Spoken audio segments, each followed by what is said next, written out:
Voilà. Bonjour à tous. J'ai prêté attention, j'ai suivi donc le débat sur NCI du dimanche passé, en ce qui concerne l'appel à l'unification de l'opposition ivoirienne. Voyez-vous, j'ai été vraiment choqué par l'analyse de Steve Biko, qui pourtant habituellement a une analyse vraiment rationnelle. J'ai eu même à saluer son intelligence. J'ai eu même à saluer son, j'allais dire, ce talent de communicateur que j'ai pu déceler en lui. Mais j'ai été tout de même choqué par son analyse de ce dimanche. Parce que c'est un sujet vraiment gênant. Le cas de l'unification de l'opposition ivoirienne. L'appel de Benoît, c'est un cas vraiment gênant. C'est un cas vraiment gênant.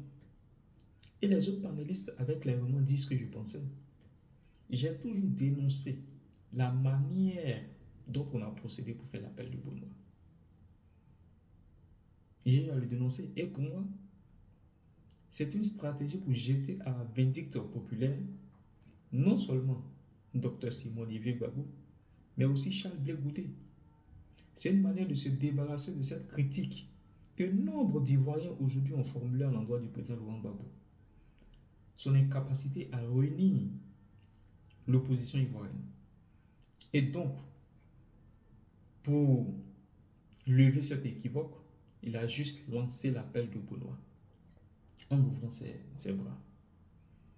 Mais que vaut un appel de Benoît sans aucune, je dis bien sans aucun contact avec chacun des leaders de ces partis politiques-là, sans aucune communication avec chacun des leaders de ces partis politiques-là.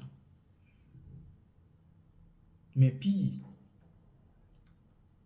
on les stigmatise, on les rejette, on les taxe de tous les maux.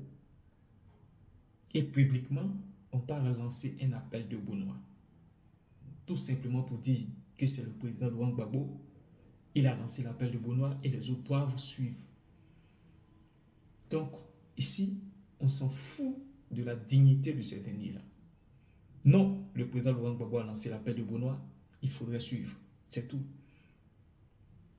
Et j'ai été vraiment choqué de l'analyse de Steve Biko quand il dit qu'il ne s'agit pas de relations personnelles, il ne s'agit pas de problèmes personnels, mais il s'agit de la cause qui nous unit.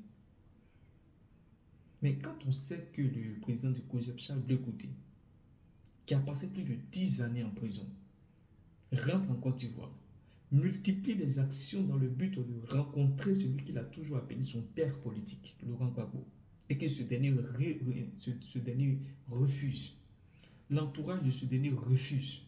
Quand on sait que le président Laurent Gbagbo est en Côte d'Ivoire, refuse même de prononcer le nom de Charles Blé Goudé, en l'appelant celui-là, celui que vous connaissez là, celui-là, celui que vous connaissez là. Quand on sait que le président Laurent Gbagbo refuse même de rencontrer Dr Simon-Olivier Gbagbo et publiquement part comme ça ouvrir ses bras à Benoît pour dire que je lance l'appel de Benoît. J'appelle à l'unité de l'opposition. De quelle opposition parlons-nous? À un moment donné, il faudrait quand même qu'on respecte quand même la dignité des uns et des autres. Il faudrait qu'on s'accorde un minimum de respect, de considération. Et il y a des fanatiques, il y a des personnes dépourvues de toute conscience, de toute moralité, qui d'accordent avec cette manière de faire les choses, tout simplement parce que c'est Laurent Gbagbo. Tout simplement parce que c'est Laurent Gbagbo. Le bon sens aurait voulu que le président Laurent Gbagbo, avant même de lancer cet appel de Benoît, appelle chacune de ces parties-là pour la résolution des petits problèmes personnels qu'on a.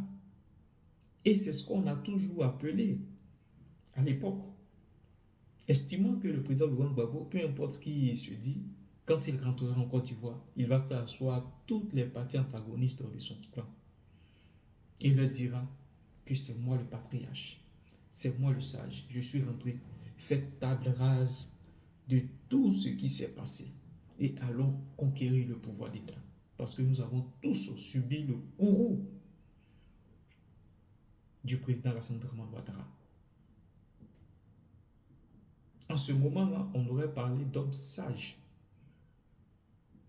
On ne peut pas parler d'une cause nationale tant que les acteurs, ceux-là même qui constituent l'essence, le puzzle de cette opposition ne se parlent pas.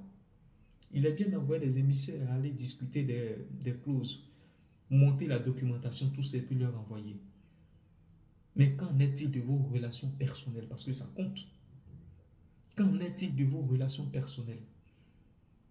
Ce qui veut dire que même si on soutient ce dernier pour l'acquisition du pouvoir et qu'il prend le pouvoir d'État, les mêmes disputes, les mêmes querelles intestines, les mêmes querelles de personnel continueront. Mais pire, ceux-là qui pensaient depuis longtemps avoir raison auront là le moyen de l'État, les moyens répressifs de l'État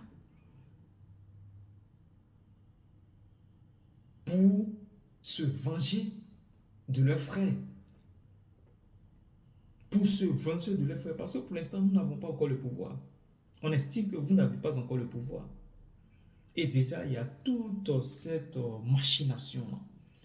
Certains qui ont le baromètre de la trahison, qui savent qui a trahi, qui n'a pas trahi, qui a trahi, qui n'a pas trahi. Ce qui veut dire que si le président Laurent Gbagbo,